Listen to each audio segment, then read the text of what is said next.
اعوذ باللہ من الشیطان الرجیم، بسم اللہ الرحمن الرحیم۔ آج سورۃ التکاثر ہے اور اس کی 1 رکوع اور اس کی 8 آیات ہیں۔ اس کی تکاثر کا کیا معنی ہے؟ مال، اولاد اور خادم، اس کے اوپر فخر کرنا۔ حضرت عبداللہ بن عمر رضی اللہ تعالیٰ عنہ سے روایت ہے کہ حضور صلی اللہ علیہ وسلم نے ارشاد فرمایا کہ تم میں کون طاقت رکھتا ہے جو روزانہ 1000 آیتیں پڑھے؟ صحابہ کرام رضوان اللہ علیہ اجمعین عرض کی، یا رسول اللہ 1000 آیتیں اور روزانہ اتنی طاقت کون رکھتا ہے؟ تو فرمایا جو شخص روزانہ سورۃ التکاثر کی تلاوت کرتا ہے وہ ایسے ہے جس طرح اس نے 1000 آیتیں پڑھ لی ہیں۔ یہ والی سورت جس کی 8 آیتیں ہیں، یہ والی سورت یہ تو زبانی بھی یاد کی جا سکتی ہے۔ حضرت جریر بن عبداللہ رضی اللہ تعالیٰ عنہ فرماتے ہیں کہ رسول اکرم صلی اللہ علیہ وسلم نے فرمایا کہ جس کے سامنے سورۃ التکاثر کی تلاوت کی جائے اس کو چاہیے کہ اس کی آنکھوں میں آنسو آنے چاہیے۔ حضور صلی اللہ علیہ وسلم نے تلاوت کی، صحابہ کرام رضوان اللہ اجمعین نے سنی۔ آدھے صحابہ کی آنکھوں میں آنسو تھے، آدھے کی آنکھوں میں آنسو نہیں تھے۔ جن کی آنکھوں میں آنسو تھے حضور نے فرمایا ان کے اوپر جنت واجب ہے۔ جن کی آنکھوں میں آنسو نہیں تھے انہوں نے کہا یا رسول اللہ صلی اللہ علیہ وسلم ہم نے بڑی کوشش کیا ہے کہ ہم بھی روئیں یہ سورت سن کر، لیکن حضور آنسو آئے ہی نہیں ہیں۔ تو فرمایا چلے آنسو نہیں آئے تھے لیکن رونے والی صورتیں بنا لو تو تب بھی تم پہ جنت واجب ہے۔ دیکھا جائے تو الہاکم التکاثر، مال کی کثرت نے تمہیں غافل کر دیا یہاں تک کہ تم قبر تک پہنچ جاتے ہو۔ انسان صبح سے اٹھتا ہے، مال مال مال مال مال، شام ہو جاتی ہے سو جاتا ہے، صبح پھر اٹھتا ہے، سونے سے پہلے بھی کہتا ہے صبح میں نے فلانے جو پروجیکٹ پہ جانا ہے، اچھی بات، لیکن مال کی ہوس اگر انسان کو غافل کر دے، اگر نماز نہ پڑھے، روزے نہ رکھے، زکوٰۃ نہ دے اور حج فرض ہے اور حج بھی نہ کرے اور صدقہ خیرات بھی نہ کرے تو یہی جو مال ہے اس کے لیے وبال جان بن جاتا ہے۔ ایک اور جگہ پہ اللہ کے قرآن پاک میں ارشاد ہے، فرمایا یا ایھا الذین آمنوا، اے ایمان والو، لا تلہکم اموالکم ولا اولادکم عن ذکر اللہ، کہا تمہارے مال تمہاری اولاد نے تمہیں اللہ کے ذکر سے غافل کر دیا۔ اور یہ ہمارے لیے سوچنے کا مقام ہے، سمجھنے کا مقام ہے کہ مال ہونا مسئلہ نہیں ہے، اولاد ہونا بھی مسئلہ نہیں ہے۔ مسئلہ یہ ہے کہ مال ہے اور غافل نہ کر دے، اولاد ہے تو اللہ کے ذکر سے کہیں غافل نہ کر دے۔ حضرت مطرف رضی اللہ تعالیٰ عنہ اپنے والد سے روایت کرتے ہیں کہ رسول اکرم صلی اللہ علیہ وسلم نے یہ سورۃ تلاوت کی کہ الہاکم التکاثر حتی زرتم المقابر کلا سوف تعلمون ثم کلا سوف تعلمون کلا لو تعلمون علم الیقین لترون الجحیم ثم لترونہا عین الیقین ثم لتسألن یومئذ عن النعیم۔ یہ سورہ تلاوت کی حضور صلی اللہ علیہ وسلم نے، تو فرمایا کہ ابن آدم کہتا ہے میرا مال میرا مال میرا مال، ساری زندگی یہی کہتا رہتا ہے میرا مال میرا مال میرا مال۔ تو حضور نے فرمایا مال تو اس کا وہ ہے جو اس نے کھا لیا یا اس نے جو پہن لیا یا اس نے جو آگے بھجوا دیا، باقی جو اس نے چھوڑ دیا وہ تو اس کا ہے ہی نہیں۔ جو اس نے کھا لیا وہ اس کا، جو اس نے پہن لیا، کپڑے پہن لیے بسیدہ ہو گئے وہ اس کے، 2 ہو گئے، اور تیسرا وہ جو اس نے صدقہ خیرات کر دیا وہ آگے جا کے اس کو ملے گا۔ یہ 3 مال ہے۔ جو اس نے پیچھے چھوڑ دیا، جو کوٹھی بنائی، جو بلڈنگیں بنائی، کہا وہ تو اس کا تو ہے ہی نہیں، وہ کن کا ہے؟ جب فوت ہو جائے گا وہ تو اولاد وراثت میں تقسیم اس کے وہ مال ہو جائے گا۔ اور حضور صلی اللہ علیہ وسلم نے فرمایا کہ آدمی کے جو پیٹ ہے اس کو کوئی چیز نہیں بھر سکتی سوائے مٹی کے، یعنی جب مر جائے گا نا تب اس کی ہوس ختم ہوگی، اس سے پہلے یہ لالچ میں لگا رہتا ہے۔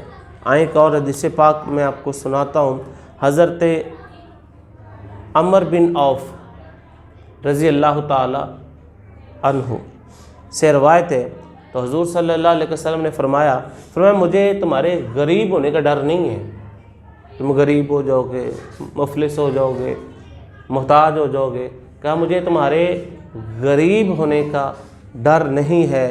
تو حضور پھر کس چیز کا ڈر ہے؟ فرمایا مجھے ڈر ہے کہ تم پہ کہیں دنیا کشادہ نہ ہو جائے، جس طرح پہلے لوگوں پہ کشادہ ہوئی تھی۔ مجھے ڈر ہے کہ تم اس کی رغبت میں نہ لگ جاؤ، اس کی ہوس میں نہ لگ جاؤ، جس طرح پہلے لوگ رغبت کرتے تھے۔ مجھے ڈر ہے کہ تمہیں یہ چیزیں ہلاک نہ کر دے، جس طرح پہلے لوگوں کو ہلاک، اسی وجہ سے وہ ہلاک ہوئے تھے۔ حضرت ابو ہریرہ رضی اللہ تعالیٰ عنہ سے روایت ہے، کہا کہ مال و اسباب کی کثرت یہ مالدار نہیں ہے۔ آج کل کو تو یہ سمجھا جاتا ہے جس کے پاس پیسہ زیادہ ہو تو ہم اس کو کہتے ہیں یہ مالدار بڑا ہے، یا جس کے پاس اسباب زیادہ ہوں، جس کے پاس کھانے کو بڑا کچھ ہو، جس کے پاس بلڈنگیں ہوں، ہم اس کو کیا کہتے ہیں؟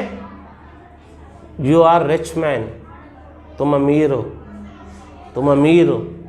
لیکن آئیں جن کا ہم کلمہ پڑھتے ہیں ان سے پوچھتے ہیں کہ اصل مالدار کون ہے، اصل امیر کون ہے؟ تو حضور صلی اللہ علیہ وسلم نے فرمایا مال و اسباب کی کثرت مالدار نہیں ہے، اس سے بندہ مالدار نہیں بنتا۔ عرض کی یا رسول اللہ صلی اللہ علیہ وسلم پھر کس سے مالدار بنتا ہے؟ فرمایا جس کا دل غنی ہو وہ مالدار ہے، جس کا دل بڑا ہو وہ مالدار ہے، جس کے چوکھٹ پہ کوئی آ جائے اور جس کے پاس چند سکے ہیں اور کچھ اس کو بھی دے دے وہ مالدار ہے۔ صدقہ خیرات کرنے کی باری آئے وہ اللہ کی راہ میں لوٹائے۔ تو کہا یہ مالدار یہ نہیں کہ جس کے پاس پیسے زیادہ ہو، مالدار اصل میں وہ ہوتا ہے جس کا دل غنی ہوتا ہے۔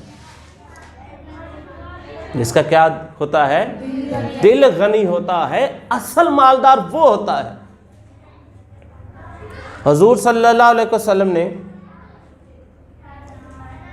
حضرت عائشہ رضی اللہ تعالی عنہ سے یہ روایت ہے، کہا کہ حضور صلی اللہ علیہ وسلم نے فرمایا کہ تمہارے جو مال دولت ہے نا، مال و دولت اور اولاد اور تمہارے عمل کی مثال 3 بھائیوں کی طرح ہے، 3 بھائیوں کی طرح ہے۔ عرض کی یا رسول اللہ صلی اللہ علیہ وسلم کیسے؟ کہا کوئی شخص مرنے کے قریب ہو، جان نکلنے کا وقت ہو اور اپنے 3 بھائیوں کو بلائے اور بلا کر کہے کہ بھئی پہلے سے پوچھے بتاؤ تو میرے لیے کیا کر سکتے ہو، اور وہ کہے کہ میں آپ کے لیے تو بڑا کچھ کر سکتا ہوں، آپ کو میں ہسپتال لے کے جا سکتا ہوں، آپ کی بار بار میں عیادت کر سکتا ہوں، میں پھل لا سکتا ہوں آپ کے لیے، میں کسی سے قرضہ پکڑ کے آپ کا علاج کروا سکتا ہوں، پھر یہ کہ اللہ نہ کرے کہ جب آپ فوت ہو جاؤ تو میں آپ کو غسل دلواؤں گا، مسجدوں میں اعلان کرواؤں گا، اچھے طریقے سے ختم دلواؤں گا، کفن پہناؤں گا، یہ میں کر سکتا ہوں، ایک بھائی ہوں نا آپ کا۔ اور وہ کہے کہ ایک کام کر سکتے ہو، اور وہ کہے وہ کون سا؟ میرے ساتھ قبر میں بھی ساتھ لیٹ جانا۔ تو کیا وہ مان جائے گا؟ نہیں مانے گا۔ کہا بھائی کیا کر رہے ہو؟ اللہ نے مجھے تو صحت دی ہے، زندگی دی ہے، تو جا رہا ہے، میں تو نہیں جا رہا، باقی میں تیرے ساتھ ہوں نا۔ اچھا دوسرے سے بھئی تم میرے لیے کیا کر سکتے ہو؟ وہ کہتا ہے میں آپ کے لیے ملک سے باہر علاج کروا سکتا ہوں، آپ کے لیے سب کچھ کر سکتا ہوں، کسی جگہ پہ پیسے بڑے بڑے ڈاکٹروں سے علاج کروا سکتا ہوں، پیسہ